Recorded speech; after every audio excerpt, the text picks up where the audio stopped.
Hati yang ada di sini, ibu-ibu, sedulur-sedulur, bapak ibu sekalian, sehat atau sakit hatinya? Oh, cepat benar mengaku. Ngaku. Sebelum kita ngaku sehat atau sakit, periksa dulu mana penyakit-penyakit hati itu. Harus tahu dulu mana penyakit-penyakit hati. Setelah kita tahu, yuk cross check, nyambungkan, connectingkan. Oh, ini saya nih, sakit hati saya. Ini tidak, sehat hati saya. Nah, sekarang perlu kita tahu apa saja jenis-jenis penyakit hati itu. Inilah yang kita bahas pada taklim kita kali ini, penyakit-penyakit hati, dengan harapan pulang majelis hatinya sehat. Penting ini Pak. Kenapa? Di akhirat tidak ada orang masuk neraka gara-gara penyakit kusta. Kenapa masuk neraka? Kusta Tuhan, enggak. Kenapa masuk neraka? Ngontrak-ngontrak Tuhan, enggak punya rumah, enggak. Kenapa masuk neraka? Sombong. Kenapa masuk neraka? Takabur. Kenapa masuk neraka? Ujub. Penyakit hati. Ini penting. Coba kalau Bapak bawa mobil dari Jakarta ke Bogor, yang nyetir tangan, yang berpikir sepanjang jalan otak, gas rem kaki. Tapi begitu ada tikungan, apa tertulis? Hati-hati. Iya toh? Tidak tertulis otak-otak. Padahal otak yang berpikir. Iya, begitu pentingnya hati. Coba di lapangan terbang, bandara, ada pengumuman. Apa yang diumumkan? Perhatian, perhatian. Padahal yang berpikir otak, yang menulis tangan. Pengumuman perhatian, perhatian. Tidak ada pengumuman perotakan, perotakan. Berarti memang ini hati adalah raja. Karenanya sehatkan hati kalian. Mari kita lihat dalam kitab Iyah Ulumuddin, itu banyak sekali jenis-jenis penyakit hati. Mari kita lihat satu-satu. Mudah-mudahan cukup waktu. Yang pertama, yang paling banyak ini, al-mutakhawilu bis sholah, menganggap enteng sholat. Mana yang disebut menganggap enteng sholat? Mereka yang sudah tahu sholat 5 waktu wajib, tapi mereka tidak mau melaksanakan. Inilah puncak kehancuran hati manusia. Karena ada orang begitu, bersinah takut betul, ngambil sendalnya orang takut sekali, tidak puasa takut dosa, Ramadan 30 hari puasa tapi tidak sholat. Kan ada yang begitu, takut dia ngambil nasinya orang, takut dia ganggu istrinya orang, tapi begitu tiba waktu sholat dia merasa tidak berdosa. Kan ada perasaan begitu. Lewat sholatnya 5 waktu, sehari dia tidak sholat, merasa tidak punya dosa. Inilah puncak hancurnya hati kalian. Ada yang begitu kan? Setengah mati cari duit, dari pagi cari duit sampai malam cari duit, tapi lupa sholat. Inilah yang selalu saya istilahkan, kerja cari duit, begitu dia lapar beli nasi bungkus. Sayangnya setelah ada nasi bungkusnya, nasinya dia buang, bungkusnya dia makan. Ini orang Bugis bilang beleng-beleng. Tahu beleng-beleng? Dongo. Tahu dongo? Beleng-beleng. Tahu beleng-beleng? Dongo. Tahu dongo? Reku Gering bilang dungu. Itulah orang dungu. Asli sedugu-dugunya. Masa beli nasi bungkus, nasinya dia buang, nasi bungkusnya dia makan? Inilah orang yang setengah mati cari nafkah, berpolitik siang malam, berusaha siang malam, ngajar siang malam, cari harta siang malam, lupa sholat, beleng-beleng, dungu. Apa sebab orang biasa tidak sholat? Mohon maaf, punten. Ibu-ibu paling banyak tidak sholat kalau ada pesta pengantin. Gara-gara apa? Make up. Mukanya dikira tembok, kuning, coklat, abu-abu, biru. Oh, beleng-beleng. Itu biasa saya kasihan lihat itu ibu kalau ada pengantin, mukanya betul-betul kayak tembok, serba palsu, bibirnya merah palsu, alisnya tebal, palsu. Bulu matanya panjang, palsu. Pantatnya gabus, semua palsu. Malah ada lagi lebih gila lagi, saya lihat dia kasih lebih alisnya. Saya bilang kenapa dikasih lebih? Dia bilang seperti artis Korea. Artis Korea baru di Bogor tinggal. Ya sudahlah. Apa dilarang berdandan? Ya silahkan, selama ibu berdandan supaya suami bangga di samping ibu, itu ibadah. Tapi kalau ibu dandan gara-gara dandan tidak sholat, beleng-beleng. Sama. Nah sekarang gimana solusinya Ustaz? Nah, ibu wudhu dulu. Sudah wudhu, dandan. Sudah dandan, tahan kentut. Biar sudah wudhu, kentut batal. Dah habis ke Ustaz, sedikit aja keluar. Biar sedikit batal. Coba. 2. Yang menyebabkan ibu-ibu banyak tidak sholat kalau ada pengantin. Apa? Jilbab. Saya ini sudah keliling-keliling ceramah sampai ke Malaysia, Timur Tengah, Brunei, Filipina Selatan. Ini hanya di Indonesia yang ibu-ibunya susah jilbabnya. Jilbab sakaratil maut. Masya Allah. Itu ada talinya tuh 2 meter. Dia ikat dulu. Dia ikat di lehernya. 2 meter dikasih kembang. 17 pentulnya. Ada kayak batang pohon di belakang. Sudah, tidak bisa lah dia goyang lehernya. Sudah diikat. Coba, ayo pakai lagi jilbabnya yang sempit, celana roknya sempit. Suaminya bilang, cepat-cepat, buru-buru kita ketinggalan. Tunggu sedikit Pak. Ini dah aja belen-belen. Tiba waktu sholat, hayya 'alas shalah. Suami dia bilang, bu, baru aja kau pulang umroh. Itu baru 2 bulan yang lalu kau pulang umroh. Ini sudah mau asar kau belum sholat tuh. Sana pergi sholat. Apa kata istrinya? Sadar kau Pak? Saya sadar, saya suruh kau sholat. Kau ndak lihat ini jilbabku? 2 jam makainya ini. Belen-belen. Sudah ya, bu. Yang paling banyak perempuan ndak sholat kalau ada pesta. Ini kalau laki-laki kapan banyak ndak sholat? Ada Piala Champion. Subuh ndak sholat subuh gara-gara sepak bola. Begitu nonton dari jam 2 seri adu penalti bersamaan azan subuh. Pilih mana Pak? Bapak pilih mana? Pergi sholat ketinggalan gol, nonton ketinggalan sholat. Akhirnya apa? Diambil sajadahnya, sholat depan televisi. Ini lebih belen-belen. Ayo. Demi Allah, apa alasan orang biasa tidak sholat? Ustaz, saya kaya Ustaz. Dia kaya aja dia tidak sholat. Ada yang kalah kayanya Nabi Sulaiman? Ada yang kaya Nabi Sulaiman? Nabi Sulaiman itu pekarangan rumahnya emas. Ada di sini pekarangan rumahnya Mas? Paling kalau orang Bugis, kalau paling kaya giginya dikasih emas. Coba. Dia cakep Ustaz. Ada yang kalah Nabi Yusuf? Ayo. Tuh cakepnya Nabi Yusuf. Bayangkan cakepnya itu manusia. Ibu-ibu disuruh ngiris-ngiris bawang. Suruh lewat Nabi Yusuf seperti Pragawati. Yang kalau di atas apa itu? Catwalk. Lewat Nabi Yusuf. Ini ibu-ibu. Masya Allah. Ini bukan manusia ini. Cakep betul. Tidak sadar, dia iris tangannya, dia tidak rasa begitu terpesonanya dengan mukanya Nabi Yusuf. Segagah-gagahnya Ustadz Das'ad. Jangankan ngiris bawang, kentut aja hilang perhatian. Coba, gagahnya Nabi Yusuf, tapi tetap taat beribadah kepada Allah. Saya kuat Ustadz, binaragawan. Ada kala Nabi Musa.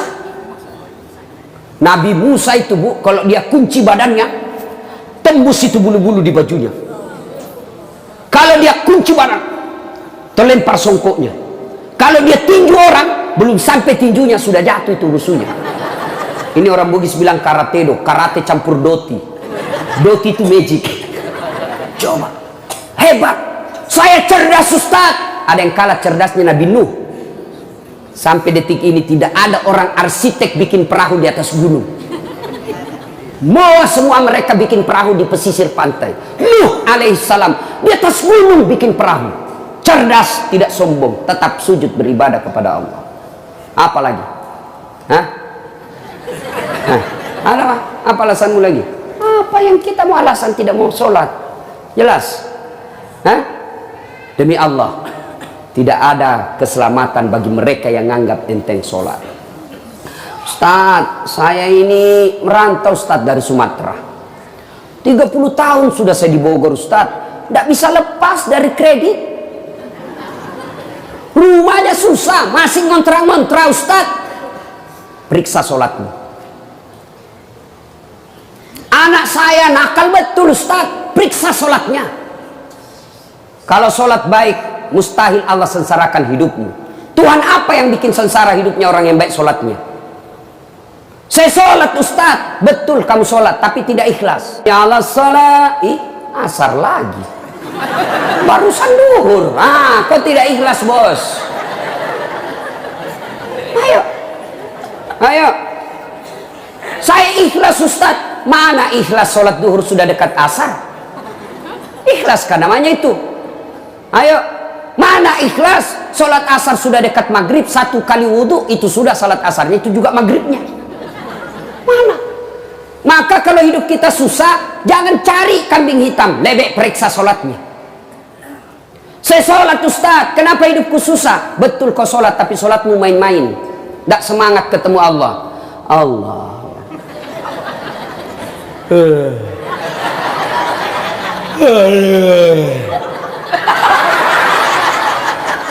Siratal. Ada yang sholat seperti itu. Ada. Sholat kayak ditiup angin. Allah.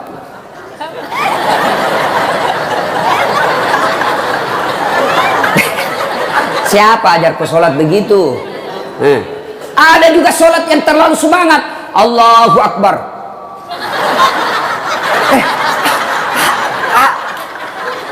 Ibu ketawa karena membayangkan diri sendiri lah. Makanya kalau ada masalah dalam hidup, ayo pertama yang harus kita selesaikan, sempurnakan sholatmu bos. Saya sholat Ustaz. Betul ibu sholat, tapi ibu yang pakai baju sholat sudah 3 hari tidak dicuci. Ketemu Allah pakai daster tinggi sebelah lagi, CD-nya 2 hari tidak dicuci dipakai, begitu sholat gatal semua. Siapa ngajar sholat seperti itu? Ayo ya, mulai hari ini koreksi sholatnya Bu. Ibu saya di kampung itu 14 anaknya Bu. Tidak ada sekolah, bahasa Indonesia tidak lancar. Tapi yang membuat saya kagum, kalau mau sholat dia ganti bajunya. Saya aja belum mampu seperti itu. Itu di ruang tidurnya dia gantung kudung dengan bajunya, dengan ada yang pembungkus kepalanya. Setiap beliau mau sholat pasti dia ganti baju. Masya Allah. Selalu ini yang membuat ibu saya doanya makbul. 14 anaknya. Ibu cuma 1 anaknya tidak bisa ganti baju kalau mau sholat. Yang ketawa, saya serius ini Bu. Masya Allah. Bapak-bapak, adik-adik, kalau ada yang sampai sekarang belum dapat kerja yang baik, koreksi sholatmu. Ayo, apa susahnya sholat bos? Apa susahnya sholat? Lebih susah puasa, 30 hari kita lapar. Lebih susah haji, ngantri. Umrah aja ku kejar-kejar, sholatmu tidak bagus. Ayo. Mau zakat sedekah berat, ada duit modal. Sholat yang penting ada maumu. Haji sekali setahun. Umrah perlu modal. Sholat 24 jam Allah menunggumu. Subuh Allah nunggu. Tengah hari capek Allah tunggu duhur. Sore mau curhat Allah tunggu asar. Maghrib selesai kegiatan Allah tunggu di maghrib kita. Mau tidur silahkan curhat sebelum isya. Tengah malam bangun tidak bisa tidur, yuk kau sholat tahajud. Cuma kita tidak sadari kekuatan sholat. Sholat kecil buat Allah kasih kalian rumah, kecil buat Allah kasih kalian jadi anggota DPR, kecil itu asam urat, kecil itu kolesterol.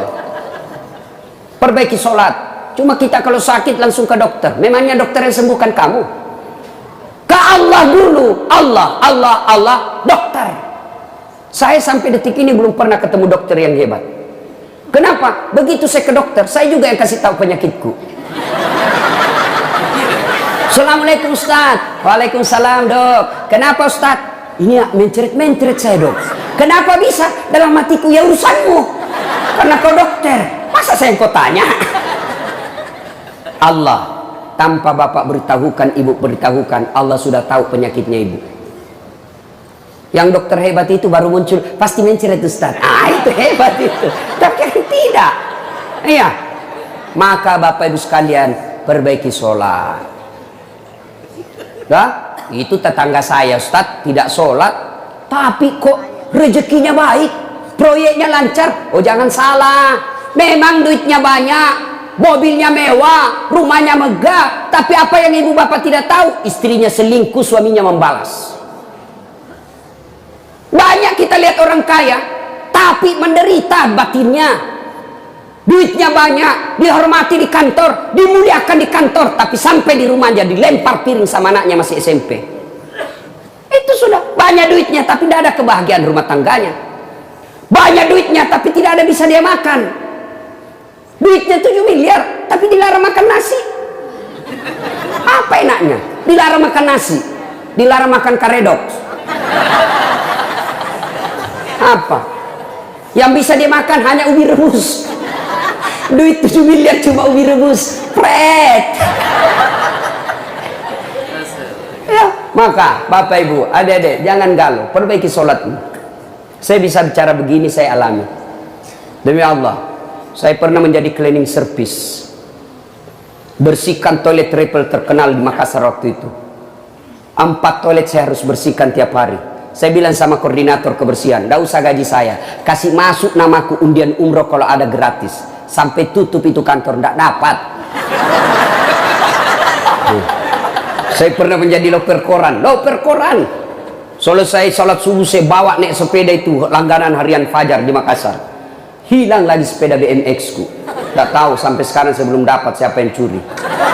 Mengajar itu kalau saya dapat itu saya lapor di KPK. Masya Allah. Hai, saya sering jalan kaki pergi sekolah. Saya pernah dihina kawan saya waktu kuliah. Keluar dari ruangan kuliah, dia tunjuki saya, Dasat, tidak malu-malu kau, cakar semua bajumu. Cakar itu rombengan. Tahu, baju bekas yang dari Eropa dijual 100.000 kalau di Matahari 100.000 satu. Ini 10.000 4, masih ditawar. Coba bayangkan. Saya tidak marah. Biiznillah, dengan izin Allah, saya istiqomah pelihara sholat dengan sebaik-baiknya. Alhamdulillah, dengan izin Allah saya sudah punya travel sendiri. Kapan saja saya mau umroh bisa, dengan izin Allah.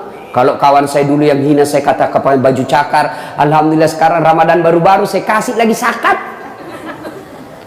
Coba, kalau saya jalan kaki dulu, alhamdulillah punya kendaraan yang jarang seperti itu di Makassar. Alhamdulillah, dengan izin Allah. Apa susahnya Allah kasih kamu rumah? Apa susahnya Allah kasih lunas utangmu? Kecil buat Allah. Yang penting sholat, men, sholat. Perbaiki sholatmu, Allah yang selesaikan utangmu. Adakah manusia tidak ada masalahnya di dunia?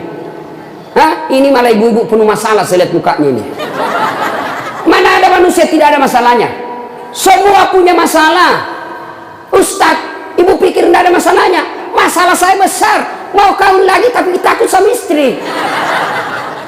Semua punya masalah. Alhamdulillah Allah tidak berkata, Dasat, kalau ada masalahmu kau jadi anggota DPR dulu. Ada masalahmu kau jadi gubernur dulu.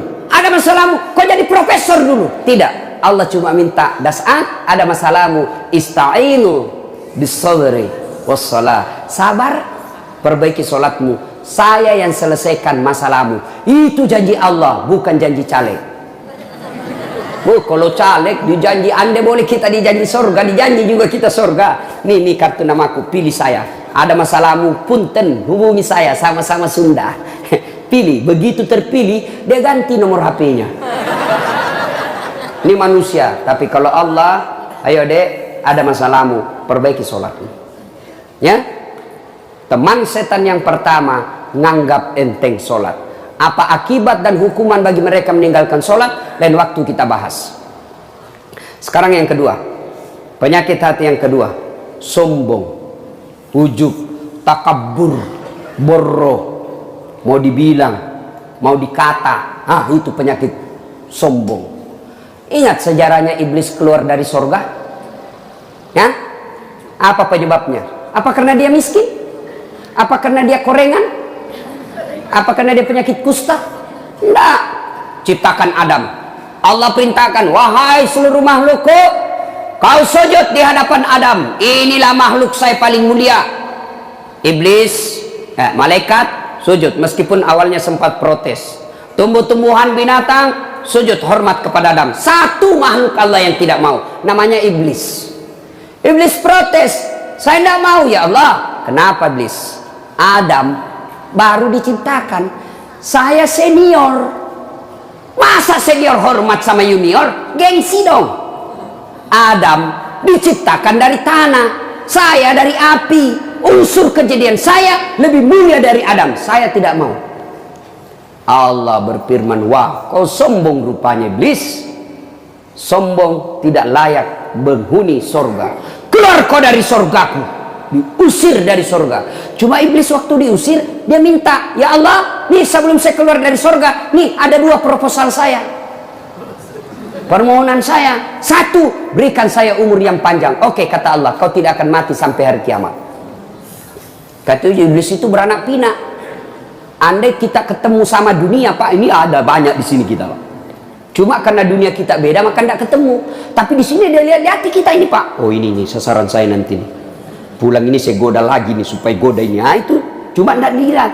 Tuh. Yang kedua kata iblis, permohonan saya yang kedua, berikan saya skill, kemampuan, kehebatan untuk menggoda anak cucunya Adam. Gara-gara Adam saya diusir, maka saya akan melakukan perang sepanjang hidup saya. Itu iblis. Kata Allah, silakan. Salah. Ya, jangan sombong. Apa yang kau sombongkan dengan ilmu? Ada orang banyak betul ilmunya, Allah marah, mulai dikasih pikun. Pikun tidak ada obatnya. Selama ini dia mengajar, diprotes sama istrinya. Pak, biasanya kalau kau mau mengajar, kau cium-cium jidatku. Ini sudah hampir 2 minggu tidak pernah kau cium saya. Langsung dia bilang suaminya, astagfirullah. Berarti siapa kau cium selama ini? Ternyata pembantunya. Apa kau mau sombong? Pikun kau tidak bisa bedakan istri pembantu. Jangan juga modus. Teman-teman pulang dengar ceramah ini, besok dia masuk kamar pembantu, didapat sama istrinya, kukira kamu sayang. Jangan sombong dengan ilmu. Ya, pintu masuknya setan sombong. Yang kedua, apa nyebab sombong? Bertambahnya pangkat jabatan. Jangan sombong. Anggota DPR, jangan sombong. Kau jadi anggota DPR karena rakyat memilihmu. Jadi bupati, jangan sombong. Kau jadi bupati karena rakyat milih. Tidak pilih, wabillahi taufiq wal hidayah, keluar kau jadi rakyat biasa. Apalagi menyebabkan orang sombong? Bertambahnya harta. Jangan sombong, nanti kau seperti Qarun, banyak duitnya, takabur, tenggelamkan oleh Allah. Belajar dari Palu, belajar dari Donggala, Aceh, sekejap saja hancur. Jangan sombong. Apalagi membuat orang sombong? Bertambahnya ibadah. Yang tadinya malas sholat, sekarang sholatnya bagus. Bukan cuma 5 waktu, sunnahnya pun oke. Mulai sombong, jangan. Allah senang orang yang alim, tapi Allah tidak senang orang yang sombong. Puncak kesombongan, tidak mau sujud di hadapan Allah. Dalam hadits qudsi Allah jelaskan, ada 3 temannya setan di dunia. Satu diantaranya ghaniyun mutakabbir, orang kaya yang sombong. Kaya harta sombong, temannya setan. Kaya ilmu, ilmuwan sombong, temannya setan. Kaya pangkat pejabat, temannya setan. Tapi masih masuk akal. Orang masih, ya wajarlah dia sombong, dia wali kota. Wajarlah dia sombong, banyak duitnya. Wajar dia sombong, tinggi ilmunya. Tapi temannya setan. Masih wajar. Tapi ini sudah miskin, pengangguran, jelek mukanya, bau keteknya, sombong lagi. Bukan kau temannya setan, kau sudah jadi setan cilaka. Salatullah salamullah ala toha rasulillah. Salatullah salamullah ala yasin habibillah. Ibu bapak, saudara-saudara sekalian yang saya hormati. Satu, teman setan itu penyakit hati, menganggap enteng sholat. Dua, sombong. Tiga, bakil, pelit, dedekut. Orang Bugis bilang seke kikirigalla paku jambatan. Itu pelit sekali. Itu temannya setan. Ibu-ibu mau lihat pelitnya ibu?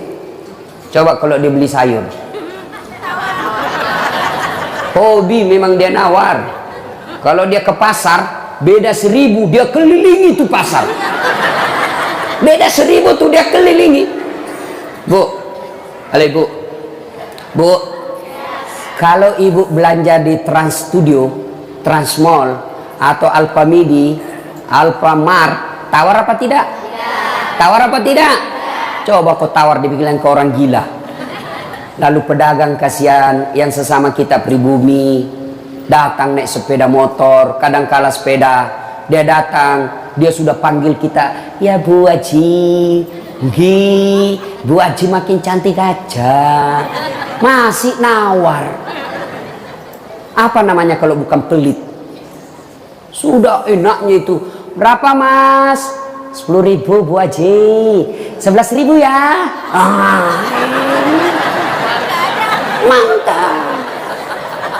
Kalau kan ibu-ibu yang suka nawar, kalau bapak-bapak kan tidak suka nawar ya. Ibu-ibu tuh suka betul nawar. Bu, ibu mau ndak suaminya diambil orang? Mau? Silahkan pelit. Orang pelit itu tidak ada yang suka. Bahkan orang pelit sekalipun tidak suka sama orang pelit. Benar Pak. Begitu jeleknya itu sifat pelit, tidak ada yang suka. Coba saya tanya, bapak-bapak senang tetangga dermawan atau pelit? Ibu-ibu senang suami yang pelit atau dermawan? Senang mantu yang pelit atau dermawan? Teman-teman yang pelit atau dermawan? Dermawan, tidak ada orang suka orang pelit.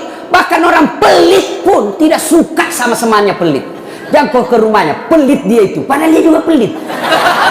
Begitu jeleknya itu sifat pelit.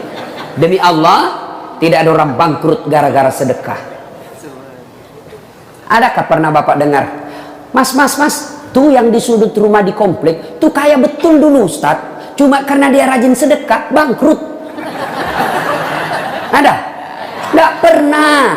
Biasa kita ini sangka buruk kepada Allah, tidak mau bersedekah karena sangka buruk. Nanti saya makan apa? Nanti saya makan apa? Jangan cemas rezeki, jangankan diambil orang, tertukar saja tidak. Cica aja dijamin rezekinya. Tahu cica? Tahu? Cica makan apa ibu? Masuk akal enggak? Enggak masuk akal. Gimana caranya? Satu di dinding, satu terbang. Di mana ketemu? Enggak ada terminalnya. Kalau pesawat terbang, kita jalan, ada ketemunya di mana? Di bandara. Ini cica, satu terbang, satu di dinding. Di mana ketemunya? Tapi lagu kita waktu kecil kan, cicak di dinding, diam-diam merayap, datang seekor nyamuk. Nyamuk yang datang. Nyamuk yang datang. Allah jamin rezekinya. Lagu tidak bilang cicak lompat ke nyamuk. Setengah mati cicak, kasihan. Iya kan? Itu cicak, tidak sarjana, tidak punya kursus, tidak ada kaki, tidak ada otaknya, tidak cerdas, bisa hidup. Apalagi ibu, jangan pelit. Sedekah, Allah sudah jamin rezekimu. Bu, ada suaminya mulai selingkuh? Ada? Tidak usah curhat sama tetangga, apalagi curhat di Facebook. Tak kusangka kau begitu. Pret, beleng-beleng. Rahasia keluargamu kau ungkap di Facebook. Begitu mulai, bu, ciri-ciri laki-laki yang sudah mulai lain-lainnya. Kalau yang selama ini tidak pernah pakai sisir keluar, tiba-tiba rapi. Tidak pernah pakai parfum, tiba-tiba beli parfum malaikat subuh. Nah, yang tadinya keluar rumah tidak pernah pakai setrikaan, langsung rapi. Yang paling mencurigakan kalau dia terima SMS dalam kamar mandi. 70% wajib dicurigai. Kalau sudah begitu ibu tidak usah curhat sama tetangga, lebih curhat kepada Allah. Bangun ibu sholat hajat, lakukan sampai 8 rakaat. Setiap 2 rakaat di sujud terakhirmu kau berdoa kepada Allah. Ya Allah, engkau yang membolak-balikkan rasa cinta dalam hati suamiku. Tidak mungkin aku bisa mengendalikan cintanya. Ya Allah, tidak mungkin aku jaga dia 24 jam. Engkau yang maha menjaga ya Allah. Ya Allah, pelihara suamiku dari godaan perempuan lain. Ini ada duit saya 500.000. Saya tolak bala besok ke panti asuhan. Mudah-mudahan 500.000 suamiku terhindar dari wanita jahat. Bismillah. Coba amalkan itu, Bu. Coba amalkan. Yang jadi masalah kalau suaminya juga sudah tahu rumusnya. Dia bangun juga sholat tahajud. Dia bangun pula sholat hajat. Istrinya sebelah, kamar sebelah, suaminya kamar sebelah. Ya Allah, capek sudah saya lihat istri saya, ya Allah. Ngamuk aja kerjanya, marah-marah aja, berat badannya juga makin tambah, ya Allah. Tak tahu dilihat dari mana dia seksi. Ya Allah, ini ada duit saya 500.000. Tolak bala ya Allah. Mudah-mudahan istriku ikhlas saya kawin lagi. Bingung malaikat yang mana nih? Jangan pelit, demi Allah. Tidak ada orang bangkrut gara-gara sedekah. Saya kasih contoh. Tanggal 4 kemarin, sehari sebelum lebaran, ya tanggal 3 malam, ada anak-anak usia 19 tahun, bapaknya Flores, mamanya Toraja, Kristen. Karena sering dengar ceramah saya di YouTube, akhirnya dia memutuskan diri masuk Islam Desember kemarin, 19 tahun. Tanggal 3 malam dia DM ke saya di Instagram, Ustadz, saya ini dicerita cara mualafnya. Kemudian besok sudah mulai lebaran, saya belum punya baju baru Ustadz. Saya lihat Ustadz ini bagus-bagus bajunya.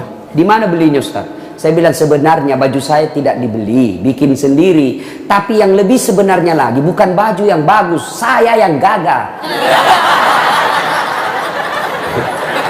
Ya, sudahlah. Saya butuh baju lebaran. Saya bilang, kau datanglah ke rumah saya. Saya sediakan, kau pilih bajuku yang kau suka. Dia pakai tongkat, turun dari taksi. Wih, kasihan saya. Kenapa kakimu, Dek? Ternyata dia amputasi kakinya. Dia singgah sholat asar, ditabrak mobil. Saya bilang, berat betul hidupnya ini anak. Diusir dari orang tuanya, Pak. Diusir, sekarang tinggal di masjid. Tidak disetujui, hanya dia sendiri masuk Islam. Diusir.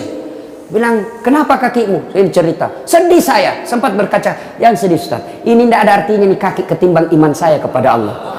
Luar biasa, 19 tahun. Saya ambil baju saya yang paling bagus. Kau pilih ini, Dek, mana kau suka? Bener, diambil yang paling bagus. Sempat juga saya nyesal. Sudah, karena saya buru-buru ke bandara, saya mau pergi khotbah. Ya, ini Dek, ambil 1 juta. Sudah, kembalilah dia, naik Grab lagi. Sudah, perjalanan saya ke bandara, masuk WhatsApp. Tik, tik, tik, tik. Ustadz, berapa nomor rekeningnya? Wakil Wali Kota Balikpapan. Dalam hati saya bilang, kenapa lagi Pak Wali? Ada apa? Padahal dalam hatiku, segeralah. Kirimlah nomor rekening. Masih di atas mobil, masuk. Tik, tik, tik, tik. Masuk, berapa transferan masuk? 30 juta. Tadi keluar 1 juta. Tidak cukup sampai situ, Allah balas lebih banyak. Sampai di airport, bandara, depan pintu 7 nunggu saya keberangkatan. Tiba-tiba ada ibu-ibu lari, bawa amplop. Ustadz, Ustadz, tunggu dulu Ustadz. Apa ini? Dalam hatiku, ada apa lagi? Padahal cepat sudah. Ini ada ternyata ada fans saya, dia lihat saya di bandara, dia mau kasih, tapi coba buru-buru mau masuk bandara, dikasih saya melalui itu ibu. Nih ada Ustadz titipan dari ini. Oke, saya buka, berapa isinya? 10 juta. Sudah 40 itu kan gantinya. Besoknya tanggal 5 selesai khotbah. Biasanya kalau saya khotbah dikasih itu ibu 25 juta sama itu Bu Bupati. Berapa saya dikasih waktu itu? 35 juta. Berapa Allah ganti? 75. Keluarkan 1 juta, Allah ganti 75 juta. Kenapa ibu miskin? Karena ibu malas bersedekah. Selalu berkeyakinan saya miskin. Maka Allah, ana inda sanni abdi bi, saya tergantung sangkanya hambaku. Kalau kau sangka tidak mampu, maka kau kukasih tidak mampu. Sedekah ibu, Allah tidak lihat 1 jutanya, Allah tidak lihat 100 ribunya. Yang Allah mau nilai, kamu sedekah enggak 1 hari ini. Jangan pernah lewatkan maghrib tanpa sedekah di hari itu. Coba amalkan. Coba. Kenapa kita tidak bisa umroh? Karena selalu yakin saya tidak mampu. Maka Allah, ya sudah, kau yakin tidak mampu, sedekah. Pulang ini kau sedekah sama tetanggamu. Cari orang miskin, cari janda-janda tua. Tidak usah janda muda, banyak yang bisa selamatkan. Jelas? Salatullah salamullah ala toha rasulillah. Salatullah salamullah ala yasin habibillah. Nah, sudah banyak sebenarnya penyakit hati, tapi waktu yang terbatas. Saya cuma bilang waktu yang terbatas. Saya ada acara di Bandung, Ibu, jam 10. Saya ini orang kampung. Saya tidak tahu Bogor ke Bandung jauh. Saya pikirnya 1 jam. Inilah kalau kita pakai pulsa lokal. Saya orang kampung, tidak tahu saya, oh ternyata jauh. Nah, saya harus segera selesaikan. Insya Allah, kalau panitia ngundang saya lagi ke sini, saya datang lagi. Insya Allah ya. Ini penyakit hati. Sekarang gimana cara mengobatinya? Ala bizikrillahi tatma'innul qulub. Ketahuilah dengan berzikir mengingat kepadaku, maka hatimu akan jadi tenang. Jadi kalau kita punya penyakit hati, maka datang di majelis zikir Al-Ihya ini. Ini salah satu caranya. Memang ibu tidak dapat voucher, memang ibu tidak dapat undian, tapi apa yang ibu dapat? Ilmu, tapi ilmu tidaklah terlalu menolong ketika ilmu itu tidak diamalkan. Amalkan yang Bapak Ibu tahu, maka Allah akan berikan ketenteraman jiwa, ketenangan hati. Kalau hati sudah tenang, itulah kekayaan kita yang paling baik. Ibu Bapak, inilah tausiah kita, mudah-mudahan ada manfaat. Kalau